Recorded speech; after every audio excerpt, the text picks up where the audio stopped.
Chapter 30. Overwhelming Madness. Exploring the tunnels by foot was time-consuming. I could map them out easily enough, and if I weren't limiting myself to basic movement, I could have cleared the entire system out quickly. But this was not the way I wanted to win this particular battle. This battle needed the soldiers to do the work, and I would need a handful of heroes for them rank and file to look up to. So I limited myself in order to allow my men to do the majority of the work. It took us 10 minutes to search the different areas I could sense to find a communications room. The Praetorians set work securing the room, and one of them prepared the system for a complex, wide announcement. While they were busy preparing the announcement, I would make my next move. I tapped on my communicator, Caesar to Pridwin. Pridwin here, a voice came back. What is your command, Caesar? Have the High Confessor get her gear on, I replied.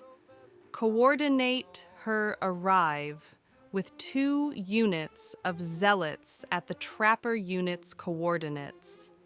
It's time for her to put that pistol to use. Have her contact me when she's in position. It will be as you command, Caesar, the voice replied. Excellent, I replied. Caesar out. Caesar, Eric said as he approached me and bowed his head. The radio and video communications have been set up. We're ready to broadcast when you are. Video communications? I asked curiously. Is it a closed circuit system? Eric nodded and pointed to a small monitor mounted in the top corner of the room. It seems to be something similar. We can use the camera in this room to broadcast to parts of the facility that have monitors. The rest will get the audio through speakers. I arched a brow. That seems awfully convenient for a single comms room. I thought so as well, Eric replied as he led me to a large desk with most of the machinery on it. He showed me a diagram that explained the communication channels and signals that could be broadcast on. We found this in one of the drawers. I'm guessing it's mostly for training purposes, or as a sort of reminder, but we can use it to send your message anywhere in the facility. I looked at the diagram and considered it carefully. I tend to agree. It's probably a reference guide. Good to have around, but probably not used once someone gets used to the process. Shall we broadcast now? Eric asked. I shook my head. We need to wait for the High Confessor to be in place. For now, just focus on making sure we reach as much of the facility as possible with a single broadcast. It took nearly half an hour for Tepreya and the Zealots to equip their gear and transfer down to the designated coordinates. We were given the go-ahead once they were in position. The Praetorians manned the communications, and we began to broadcast. I smiled at the camera as pleasantly as I could manage. Greetings, members of the Enclave. I am Merida'Oradum, Caesar of the Legion. No doubt you are currently engaged with my forces at the moment, but I will make this announcement quickly. I raised a hand in front of my face, and shadows began to climb the walls behind me like a mass of roiling tentacles. In mere moments, I will command my High Confessor to unleash the horrors of the wasteland and darker denizens upon you. When this happens, your minds will break, and we will watch as you turn into gibbering fools who will not be able to tell friend from foe. I reached into a pocket and pulled out a picture of Seven's face and held it out to the camera. However, I am not without mercy. If, within the next 10 minutes, you can tell me the whereabouts of this man, or bring him to me, I will allow the people responsible for bringing him to me to live. His name is Liam McLean, and he is a part of your security forces.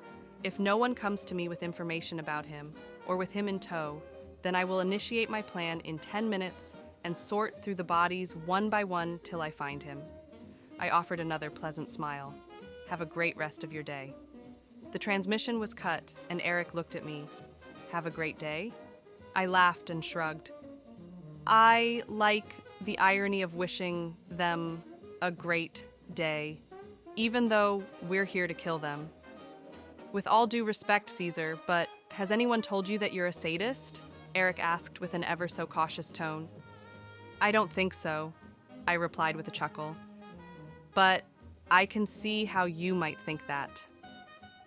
True to my word, I waited 10 minutes for anyone to bring me any information about Seven, but no one arrived with him or with any information.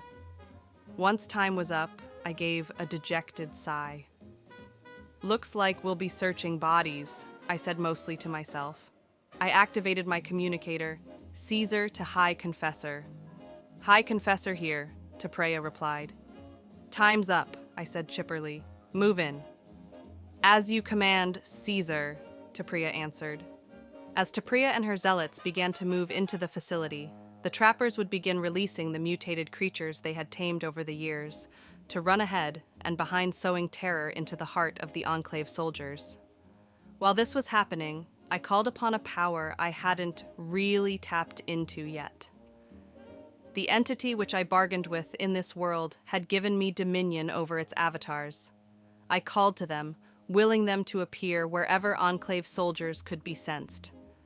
The tentacles and various nightmarish appendages began to writhe and harass the members of the Enclave, their otherworldly nature distorting their minds and causing their hold on reality to begin cracking. The mutated beasts of the wastes charged in hunting down any prey they could find. Their appearance only served to break the minds of the enemy even more while they ravaged those they could catch. Finally, Tepreya waded into the tunnels alongside her zealots. Tepreya's task was very specific.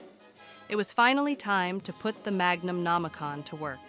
The pistol had a special property which instantly mutated anyone shot with it into a zombie-like creature, twisting their bodies into horrifying angels and sending them into a psychotic rage which only the wielder of the Magnum Nomicon could control.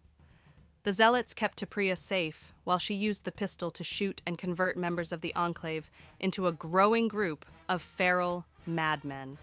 These psychically ruined men sprinted into the Enclave tunnels, filling it with incoherent screams, frantic howls, and dissonant shouts. The tunnels began to be filled with the echoes of madness as more and more of these newly turned lunatics joined the fray. The combined pressures of the entity's avatar, the mutated beasts, the ravenous madmen, and Mehrunes' frenzied pack was too much for most of the Enclave soldiers to bear. Those who held on to the tenuous grasp of reality from the psychic assault died from the attacks, or were routed, which only served to break the spirits of those that the onslaught hadn't reached yet. The cascading effect went on for hours, eventually causing the few sane members of the Enclave to flee the security of the tunnels and charge the Legion lines. In their panic, they were easy targets for Legion soldiers who simply opened fire. The tunnel systems had multiple levels and spiderwebbed their way through the southern half of the Rocky Mountains.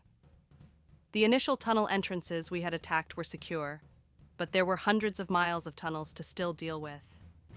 I ensured that no one would escape by reaching out with my senses to seal the tunnels, trapping the Enclave members inside. As the first day of the attack began to wind down, I raised stone walls up in the tunnels, approximately 2 miles from the entrances, allowing the wasteland beasts and Tepreya's steadily growing army of maddened Enclave soldiers to continue pushing further into the tunnels overnight. I sat in the war tent with Mehrune, Tepreya, and Malchias, as well as officers from the different battalions. Most seemed eager to continue the fight through the evening and into the next day, but I had refused. The High Confessor's ability to convert the enemy is exactly why we should continue to press our advantage, one of the officers said. The amount of expendable forces we would gain would only multiply. I shook my head. There's no need to push our men through the night to do the work that the beasts and the madmen can do for us. By the time the morning comes around, our men will be well rested and ready to overwhelm the enemy. Do you think the creatures and the converted soldiers will be enough to wear the enemy down, Caesar? Malchias asked. I smirked at Tepreya. Even if they're not, the madness will spread, and the fear of the madness will spread ever faster, compounding on the effects to make them even more infectious.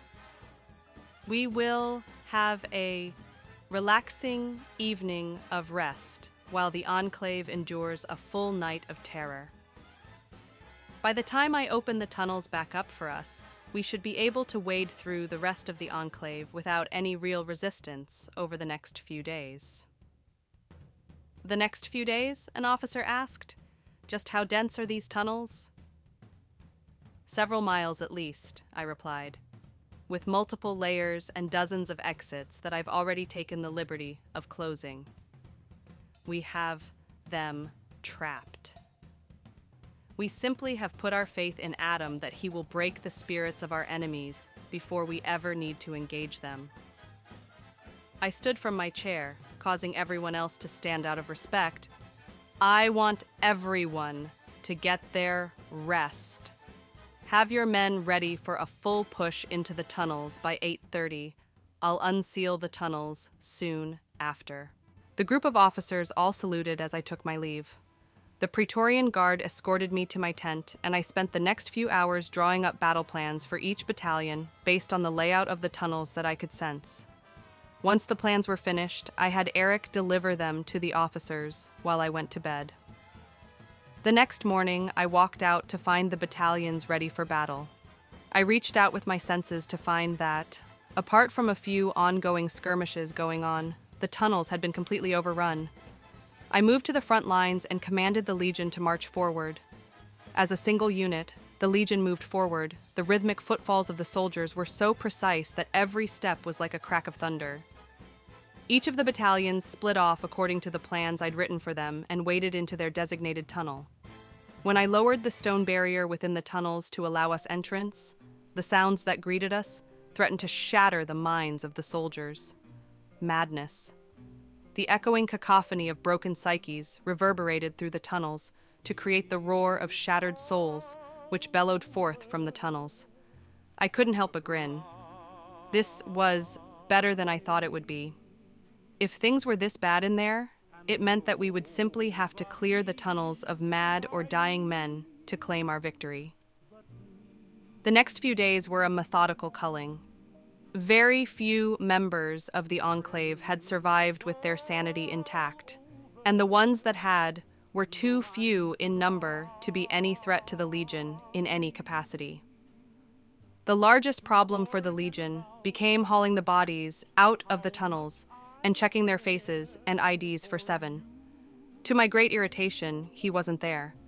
This meant that there still had to be pockets of Enclave members we hadn't found yet, or the Seven had somehow changed his appearance.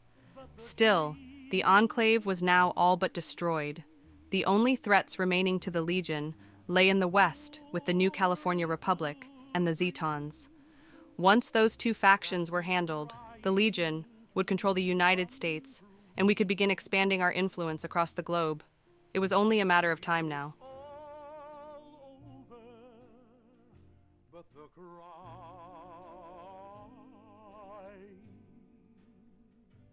And I can't get over crying over